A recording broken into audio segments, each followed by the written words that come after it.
सुप्रभात। परमानंद स्वरूप परमात्मा, ये हमारी आज की आध्यात्मिक चर्चा का विषय। परमानंद स्वरूप परमात्मा।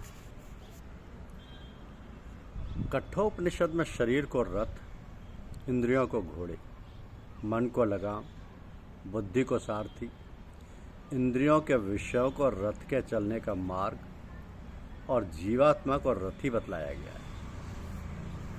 अब परमात्मा से बिछड़े हुए जीवात्मा को इसी रथ के द्वारा विषयों के मार्ग पर चलकर ही परमात्मा के धाम यानी अपने घर पहुंचना। रथ को घोड़े ही चलाते हैं, परंतु घोड़े उच्छृंखल होकर उल्टे मार्ग पर भी चल सकते हैं और सीधे परमात्मा के मार्ग पर भी चल सकते हैं। तो जिस रथ का सारथी विवेक युक्त अप्रमत्त स्वामी का आज्ञाकारी, लक्ष्य पर स्थिर, बलवान, रास्ते का जानकार और घोड़ों को लगाम के सहारे से अपने वश में रखकर इच्छानुसार सन्मार्ग पर चला सकता है, वो रथ अपने लक्ष्य पर पहुंच जाता है। इसी प्रकार जिस पुरुष की बुद्धि विवेक संपन्न जीवात्मा को परमात्मा के धाम में ले जाने के लिए तत्पर परमात्मा में लगी हुई मन इंद्रियों को अपने वश में रखने वाली, सदा सावधानी के साथ सबको साधन मार्ग पर ले चलने वाली होती है, तो वो पुरुष इंद्रियों के द्वारा विषयों में विचरता हुआ भी जैसे सत सारथी के द्वारा संचालित रथ मार्ग पर चलकर लक्ष्य की ओर बढ़ता रहता है, वैसे ही परमात्मा की ओर बढ़ता रहता है। इंद्रियां तथा मन यदि साधक के अपने बस में हों और साधक उन्हें भगवत संबंधी विषयों में ही लगाए रखे, तो इस प्रकार उन इंद्रियों का विषयों में विचरण करना हानिकारक नहीं, फिर तो लाभदायक है, क्योंकि ऐसा करके वह परमात्मा के समीप पहुंच जाता है। जब तक शरीर, इंद्रियां और मन है, तब तक उनको विषयों से सर्वथा अलग कर देना संभव नहीं। अतएव साधक उनमें से राग द्वेष को हटाकर विशुद्ध बना ले और फिर उनका यथा योग्य साधन रूप विषय सेवन में उपयोग करे। तो भगवान ने कहा है कि राग दोष वियुक्तस्तु विषय निद्र विच्छयन आत्मवश्य वृद्धे आत्मा प्रसादी गच्छति। परंतु अपने अधीन किए हुए अंतःकरण वाला साधक अपने बस में की राग द्वेष से रहित इंद्रियों के द्वारा विषयों में विचरण करता हुआ अंतःकरण की प्रसन्नता को प्राप्त होता है। तो अंतःकरण की प्रसन्नता होने पर उसके संपूर्ण दुखों का अभाव हो जाता है और उस प्रसन्न चित्त वाले कर्मयोगी की बुद्धि शीघ्र ही सब ओर से हटकर परमात्मा में ही भलीभांति स्थिर हो जाती है। तो यह है बस में किए हुए मन से राग द्वेष रहित इंद्रियों के सद्विषय में विचरण करने का परिणाम। जिन मन इंद्रियों के द्वारा इंद्रिय सुख की आशा से विषयों का उपभोग करके दुखों को निमंत्रण दिया जाता है, उन्हीं मन इंद्रियों से उन्हें साधन में लगाकर परमात्मा की प्राप्ति की जा सकती है।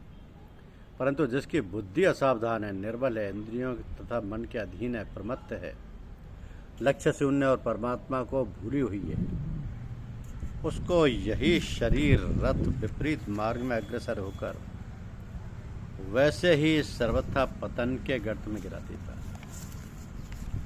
अथवा किसी भयानक दुष्कर्म रूपी पत्थरों से बढ़ाकर मानव जीवन को चूर चूर कर डालता है। जैसे असावधान और निर्बल सारथी के द्वारा लगाम को प्रचंड बल वाले घोड़ों के अधीन छोड़ देने पर घोड़े उस रथ को सारथी और रथी सहित गहरे गड्ढे में डाल देते अथवा किसी दीवार से टकराकर चकनाचूर कर डालते।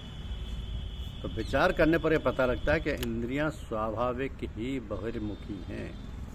वह नित्य निरंतर विषय भोग के लोभ में पड़ी हुई विषयों की ओर दौड़ती और मन बुद्धि को भी बलपूर्वक खींचती रहती है। अतः उनको सदा सर्वदा सावधानी से मन के सहारे से यानी मन को उनके साथ न जाने देकर बस में रखने का प्रयत्न करना चाहिए। इंद्रियां बस में ना होंगी और मन उनका साथ देने लगेगा तो वो बुद्धि को वैसे ही विचलित कर देंगी जैसे जल में पड़ी हुई नौका को वायु डगमगा देती है। भगवान ने गीता में कहा है कि इंद्रियाणाम ही चरता यन्मनोनुविधीयते तदस्य हरित प्रज्ञाम वायुर्वान में भी भिषयसी। क्योंकि जैसे जल में चलने वाली नाव को वायु हर लेती है, वैसे विषयों से विचरती हुई इंद्रियों में से मन जिस इंद्रिय के साथ रहता है वह एक इंद्रिय से युक्त पुरुष की बुद्धि को हर लेती है। तो इसलिए भगवान कहते हैं कि हे महाभाव, जिस पुरुष की इंद्रियां इंद्रियों के विषयों से सब प्रकार निग्रह की हुई उसी की बुद्धि स्थिर है। जिस प्रकार चतुर और सुयोग्य केवट नाव को भंवर से तथा प्रबल जलधारा में बहने से बचाकर, खास करके पाल के सहारे से वायु को अनुकूल बनाकर सावधानी से डांड खेता हुआ मार्ग पर अग्रसर होता रहता है, तो नाव सुरक्षित अपने स्थान पर पहुंच जाती है। इसी प्रकार ब्रह्म प्रमदादि से रहित सुयोग्य एकनिष्ठ बुद्धि मन इंद्रियों से युक्त शरीर नौका को राग द्वेष रूपी भंवर तथा कामना रूपी तीव्र धार जल के प्रवाह से बचाकर सत्संग रूपी पाल के सहारे से भगवत कृपा वायु को अनुकूल बनाकर आगे बढ़ती रहती है, तो वह सुरक्षित भगवान के धाम में पहुंच जाता है।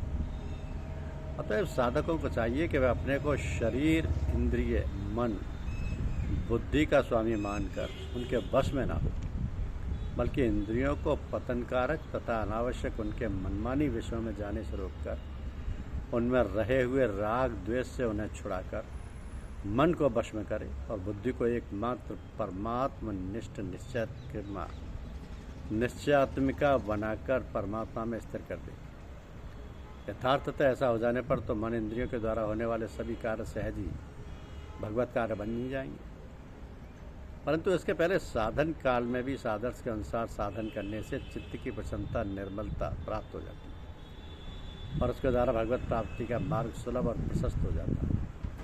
अतः साधक का कर्तव्य है कि वह इस प्रकार साधन करके मानव जीवन के परम लक्ष्य, परम शांति और परमानंद स्वरूप परमात्मा को प्राप्त करें। अंतिम लक्ष्य क्या है?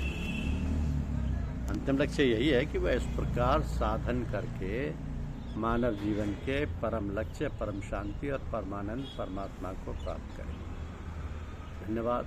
वीडियो पसंद आया हो तो लाइक करें, सब्सक्राइब करें।